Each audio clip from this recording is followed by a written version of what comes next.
হাসিনার সাংবাদিক সম্মেলনের মাত্র 4 দিন পর ভারতীয় নিরাপত্তা প্রতিনিধি দল ঢাকা পৌঁছে গেছে। এটি নিছক কাকতালীয় হলে সময়টা কিন্তু অত্যন্ত অস্বাভাবিক। তৃতীয়ত, দলটির সদস্যদের পরিচয় ও পদ গোপন রাখা হয়েছে। সাধারণ সীমান্ত সহযোগিতা বা নিয়মিত প্রাতিষ্ঠানিক বৈঠক হলে অন্তত নেতৃত্বদানকারী কর্মকর্তার পরিচয় প্রকাশ করা যেত।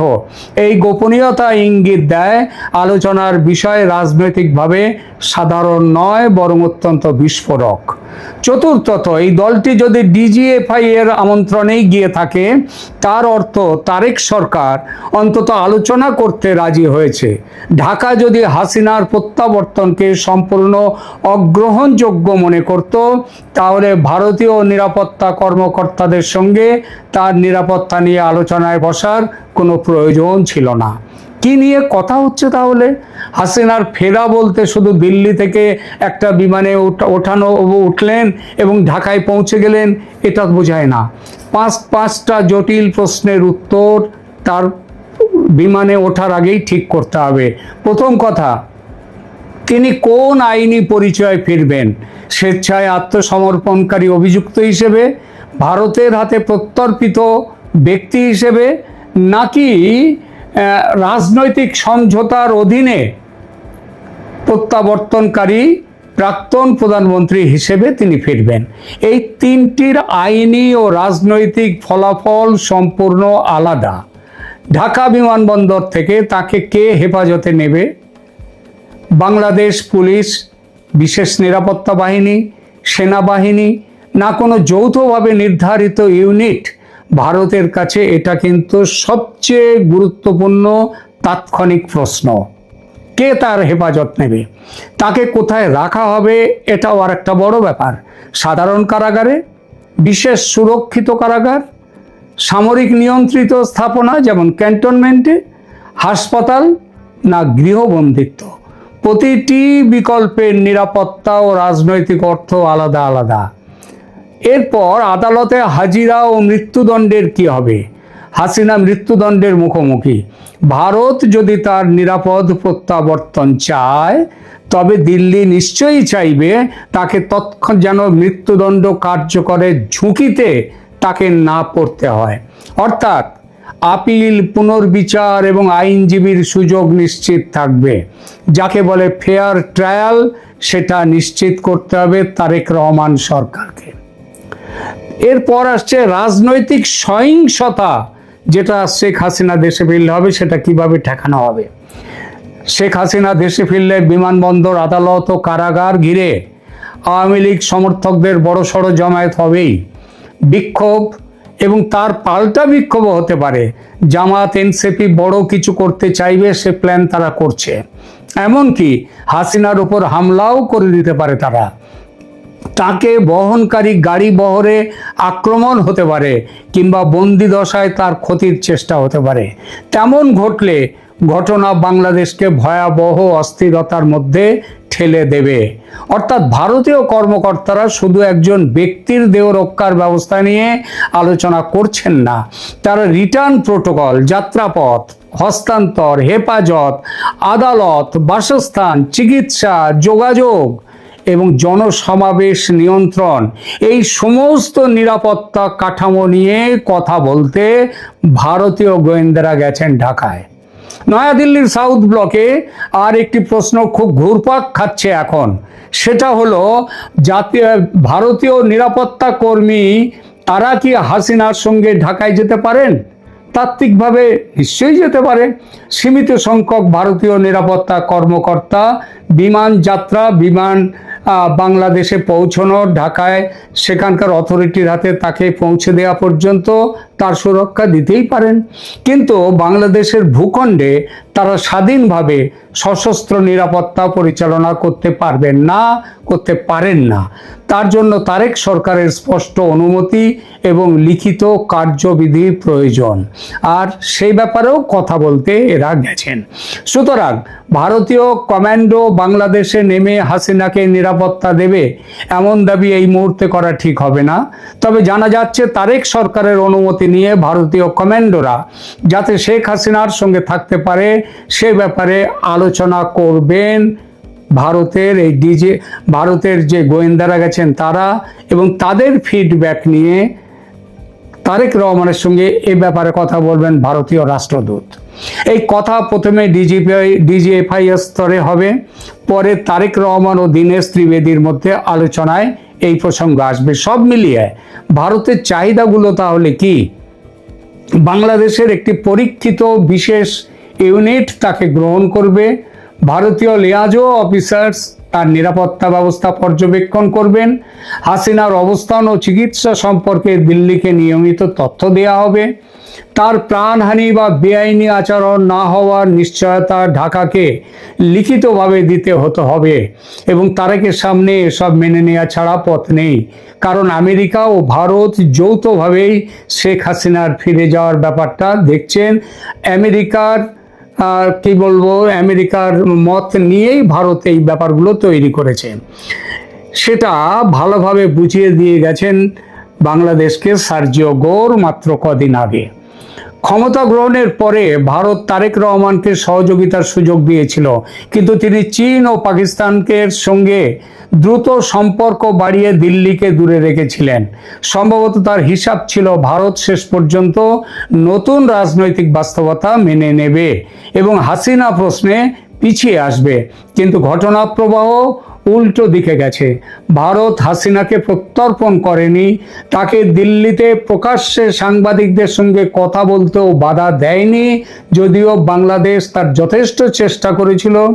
এরপর হাসিনা দেশে ফেরার ঘোষণা করেছেন, ফলে তারেক সরকারের সামনে এখন একটি কঠিন বাস্তবতা, ভারতকে দূরে রেখে চীন ও পাকিস্তানের দিকে ঝুঁকে পড়লেও বাংলাদেশের সবচেয়ে বিস্ফোরক রাজনৈতিক প্রশ্নটির চাবিকাঠি এখন অনেকাংশে দিল্লির হাতে চলে গেছে।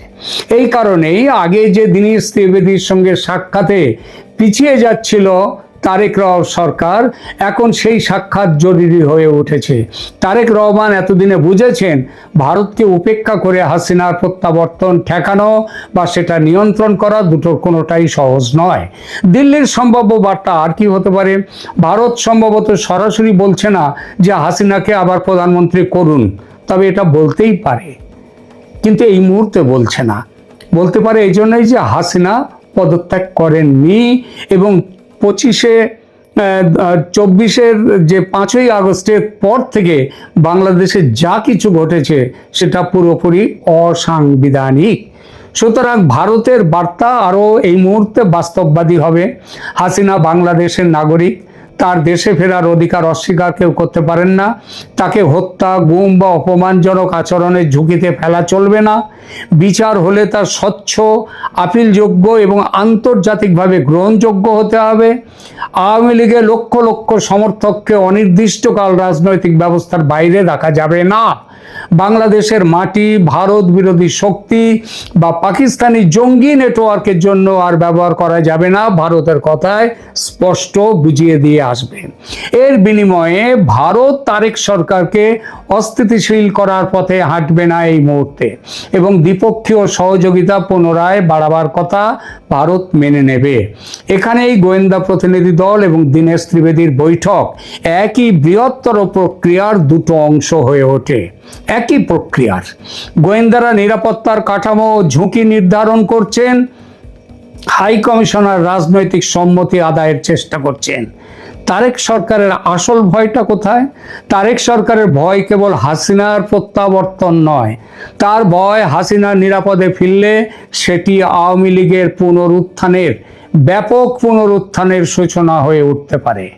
হাসিনা যদি বিমানবন্দরে নামেন, আদালতে আত্মসমর্পণ করেন এবং তার বিরুদ্ধে মামলাগুলি আন্তর্জাতিক নজরদারিতে আসে, তাহলে কয়েকটি প্রশ্ন সামনে চলে আসবে। আওয়ামী লীগের নিষেধাজ্ঞা কতদিন থাকবে? দ্বিতীয়ত, দলটি কি পরবর্তী নির্বাচনে অংশ নিতে পারবে? তৃতীয়ত, হাসিনার বিচার রাজনৈতিক প্রতিশোধ না বিশ্বাসযোগ্য বিচার?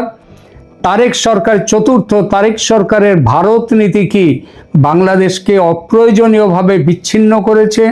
পঞ্চমত, সেনাবাহিনী ও প্রশাসনের ভেতরে কারা হাসিনার নিরাপত্তার নিশ্চয়তা দিতে প্রস্তুত? অর্থাৎ হাসিনা কারাগারে গেলেও রাজনৈতিকভাবে নিশ্চিত হবেন এমন নিশ্চয়তা নেই, বরং আদালত ও কারাগারই তার নতুন রাজনৈতিক মঞ্চ হয়ে উঠতে পারে। শেষমেশ যা দাঁড়াচ্ছে সেটা হলো শেখ হাসিনার প্রত্যাবর্তন আর শুধু তার ব্যক্তিগত ঘোষণা নয়, দিল্লি সেটিকে একটি বাস্তব সম্ভাবনা হিসেবে পরিকল্পনার স্তরে নিয়ে গেছে। ভারত এখন তারেক সরকারের কাছ থেকে জানতে চাইছে হাসিনা ফিরলে তাকে কিভাবে গ্রহণ করা হবে, কে নিরাপত্তা দেবে, বিচার কিভাবে চলবে এবং আওয়ামী লীগের ভবিষ্যৎ কি হবে। এবং অর্থাৎ বাংলাদেশে ভারতের ফুটপ্রিন্ট শুধু যে বড় হচ্ছে তা নয়, বাংলাদেশের রাজনৈতিক সমীকরণের কেন্দ্র আবার দিল্লির দিকে সরে যাচ্ছে। তারেক রহমান এতদিন ভারতের বাড়ানো হাত ধরেননি, এখন পরিস্থিতি তাকে ভারতের সঙ্গে বসতে বাধ্য করছে। তবে ভারত হাসিনাকে ক্ষমতায় বসিয়ে দিচ্ছে এ কথা বলার সময় এখনো আসেনি, ভারত সে কথা বলছেও না। আপাতত যা দেখা যাচ্ছে, ভারত তার নিরাপদ প্রত্যাবর্তনের শর্ত তৈরি করতে চাইছে, আর সেই প্রত্যাবর্তনের রাজনৈতিক অভিঘাত নিয়েই তারেক সরকার সবচেয়ে বেশি চিন্তিত। এর পরের ধাপে আছে দেশে নতুন করে নির্বাচনের প্রশ্ন। ভারতের স্পষ্ট বক্তব্য, 2024-এর 5 আগস্টের পর থেকে পর্যন্ত বাংলাদেশে যা কিছু হয়েছে, এমনকি সাম্প্রতিক নির্বাচন পর্যন্ত, সব অসাংবিধানিক, অতএব তা বাতিলযোগ্য। হয় শেখ হাসিনাকে প্রধানমন্ত্রীত্বে ফেরাও, নইলে নতুন নির্বাচনের ব্যবস্থা করো। এটা এর পরের ধাপে ভারত বলবে। খেলা জমে উঠেছে, নজর রাখুন ক্যালকাটা ডায়ালগস চ্যানেলে। আমরা ঘটনার প্রতিটি অগ্রগতি জানাবো আপনাদের। আজকের আলোচনা ভালো লাগলে কমেন্ট করুন, লাইক দিন, শেয়ার করুন এবং অতি অবশ্যই চ্যানেল সাবস্ক্রাইব করে পাশে থাকুন। ধন্যবাদ। ডায়ালগস থেকে মনোজ দাসের প্রীতি ও শুভেচ্ছা নিন। 4 জন ঊর্ধ্বতন ভারতীয় গোয়েন্দা কর্মকর্তা গতকাল রবিবার 9 আগস্ট দুপুর 2:56 এয়ার ইন্ডিয়ার বিমানে ঢাকা পৌঁছেছেন। বলা হচ্ছে তারা বাংলাদেশের ডিজিএফআই এর আমন্ত্রণে সেখানে গিয়েছেন।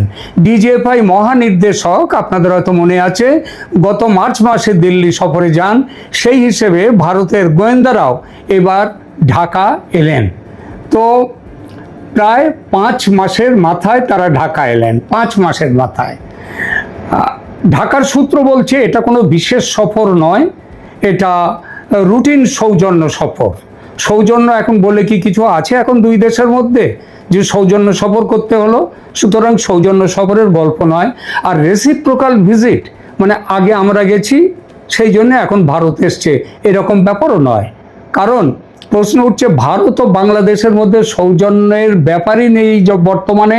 আর যদি রেসিপ্রোকাল ভিজিট হয়, তাহলে ভিজিট করতে যারা এলেন ঢাকায় তাদের নাম পরিচয় গোপন রাখা হলো কেন? কেন ভারতের মিলিটারি ইন্টেলিজেন্স কর্মকর্তাদের সঙ্গে ভারতের রিসার্চ অ্যান্ড অ্যানালিসিস উইং, যেটাকে নাম সহজ কথায় নাম সেই রয়ের গোয়েন্দারা এই সফরে আছেন কেন? কর্মকর্তাদের নাম, পদ এবং তারা কোন কোন ভারতীয় সংস্থার প্রতিনিধি, কেন তা প্রকাশ করা হয়নি? এই ব্যাপারটি সবচেয়ে বেশি প্রশ্নের জন্ম দেয়, আর তার কোনো উত্তর কিন্তু প্রকাশ্যে পাওয়া যাচ্ছে না। ভারতীয় গোয়েন্দাদের এই ঢাকা সফর আদৌ কোনো রেসিপ্রোকাল ভিজিট নয়, এ কথা আগেই বলেছি। মার্চে ডিজিএফআই প্রধানের দিল্লি সফর একটি পটভূমি হতে পারে, কিন্তু 9 আগস্টের ভারতীয় নিরাপত্তা প্রতিনিধি দলের সফরের সময় গোপনীয়তা এবং পরদিন আবার তারেক রহমান, দীনেশ ত্রিবেদী মানে ভারতের রাষ্ট্রদূতের সাক্ষাৎ, তাদের মধ্যে বৈঠক, এই তিনটে যদি একসঙ্গে রাখা হয় তাহলে বোঝা যায় শেখ হাসিনার প্রত্যাবর্তন ও তার নিরাপত্তা নিশ্চিত করার জন্যেই ভারতীয় গোয়েন্দাদের এই ঢাকা সফর। আর এটাই যে সম্ভাব্য এই সফরের কেন্দ্রীয় বিষয়, এটা মানছেন আন্তর্জাতিক কূটনীতি বিশেষজ্ঞরা। যদিও ভারত এ ব্যাপারে মুখ খুলছে না, আর পরিস্থিতির চাপে বাংলাদেশ সরকার এতটাই বিমর্ষ ও বিপর্যস্ত যে কি বলবে ভেবেই পাচ্ছে না। কেন বলা হচ্ছে শেখ হাসিনার প্রত্যাবর্তন নিয়ে সবকিছু ঠিকঠাক করতে ভারতীয় গোয়েন্দাদের এই সফর, এবং একই সঙ্গে তারেক রহমানের সঙ্গে ভারতের রাষ্ট্রদূতের অত্যন্ত গুরুত্বপূর্ণ, এটা কেন? এটা আদৌ কাকতালীয় নয়। এই কী জন্যে সেটা এবার এখানে আলোচনায় আসা যাক। প্রথমত, হাসিনার ফেরার ঘোষণা নতুন নয়।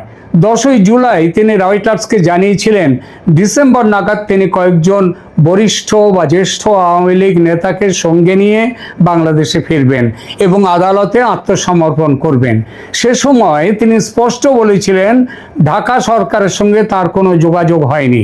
কিন্তু 5 আগস্ট দিল্লির সাংবাদিক সম্মেলনে সেই ঘোষণা প্রকাশ্য রাজনৈতিক অঙ্গীকারে পরিণত হয়েছে। তিনি শুধু এবার ফেরার কথাই বলেননি, আওয়ামী লীগের নিষেধাজ্ঞা প্রত্যাহার, রাজনৈতিক বন্দীদের মুক্তি এবং তার বিরুদ্ধে মামলাগুলিকে রাজনৈতিক বলে তিনি প্রত্যাখ্যান করেছেন। 5 আগস্ট তার বক্তব্য শরীরী ভাষা অনেক প্রত্যয়ী ও বলিষ্ঠ। এর অর্থ এটি আর একজন অভিযুক্ত মাত্রের নিছক আত্মসমর্পণের প্রশ্ন নয়, এটি বাংলাদেশে একটি বৃহৎ রাজনৈতিক শক্তির পুনঃপ্রবেশের প্রশ্ন। দ্বিতীয়ত,